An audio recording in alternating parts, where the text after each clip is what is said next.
சொன்ன உடனே உலகமே இருந்தாலும் பரவாயில்ல, எதுவா இருந்தாலும் பரவாயில்ல, ஓம் சன்னதியில ஸ்ரேயோ முகூர்த்தம் தவ சந்நிதானம். இது ஒரு ஸ்லோகம் போறோம், அரை ஸ்லோகம் போறோம்.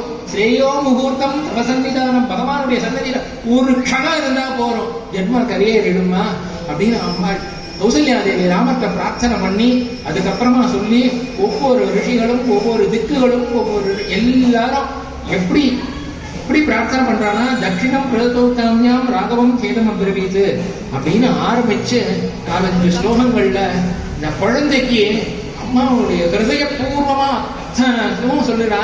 அம்மாவோட ஆசீர்வாதம், அம்மாவோட மனசு நன்னா இருந்து ஒரு குழந்தைக்கு என்னைக்கும் கெடுதல் நினைக்காத 2 ஜீவன்கள், ஒண்ணு மாதா இன்னொன்னு பிதா.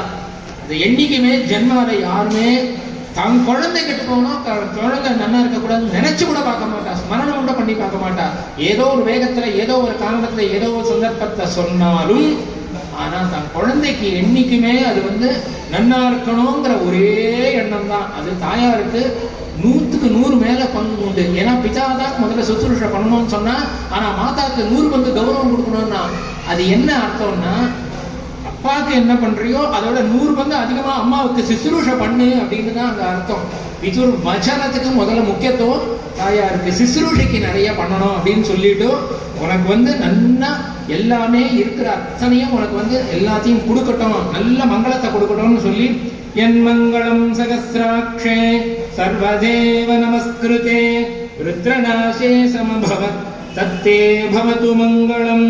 என் மங்களம் சுபர்ணஸ்ய வினதா அகல்பயத் புரா அமிர்தம் பிரார்த்தயானஸ்ய தத்தே பவது மங்களம். அமிர்தோத்பாதனே தைத்யான் க்ருதஹ வஜ்ரதரஸ்ய யத் அதிதிர்மங்களம் ப்ராதாத் தத்தே பவது மங்களம். த்ரீன் விக்ரமான் பிரக்ரமதः விஷ்ணோः அமிததேஜசः யதாசீன் மங்களம் ராம தத்தே பவது மங்களம். ரிதவः சாகராத்வீப வேதலோகாதிசச்சதே மங்களானி மகாபாஹோ திசந்து சுபமங்களாம். உனக்கு இந்திரனுக்கு எப்படி விருத்ராசுரனை வதத்தும் போது இந்திரன் எப்படி வருத்தப்பட்டானோ, அவனுக்கு எப்படி மங்களத்தை கொடுத்ததோ அதே போல உனக்கு இந்த மங்களம் கொடுக்கட்டும். எப்படி அமிர்தத்தை எடுத்துன்னு வரக்கூடிய கருட ஆழ்வாருக்கு வினத்தையினுடைய இதுக்கு அம்மா எப்படி வாழ்த்தி அனுப்பினாலோ அந்த மங்களம் உனக்கு ஏற்படட்டும். எல்லா திக்குகளும் எல்லா ருத்துக்களும் எப்பேற்பட்டதா இருந்தாலும் காட்டுல எங்க போனாலும் எந்த ரிஷிகளுக்கும் உன்னுடைய சுதர்மத்தை விட்டு க்ஷத்ரிய தர்மத்தை விட்டு விலகாத அத்தனை திக்குகளும் திக் பாலகர்களும் தேவதைகள் எல்லாரும் அத்தனை ருத்துக்களும் இருக்கக்கூடியது.